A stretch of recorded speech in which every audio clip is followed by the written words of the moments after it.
Hello বন্ধুরা, তোমরা কেমন আছো? এসএমএস ডিজিটালে তোমাদের সবাইকে আরও একবার স্বাগত। তো আজকে আমি যে প্রাণীটাকে নিয়ে কথা বলবো তাকে ডাকা হয় পর্তুগিজ ম্যান অফ ওয়ার নামে। না, আমি একদমই ইতিহাস পড়াতে আসিনি। আমি যে স্পিসিসটা নিয়ে কথা বলছি তাকে বলা সায়েন্টিফিক নাম বলা হয় তাকে ফাইসেলিয়া ফাইসেলিয়া। এটিকে জেলিফিশের মতো দেখতে হলেও এটি কিন্তু প্রকৃত জেলিফিশ নয়।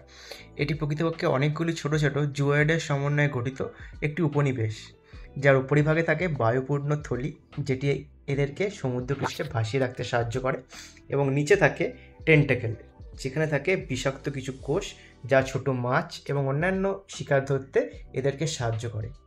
এদের পর্তুগিজ ম্যান অফ ওয়ার বলা হয় কেন?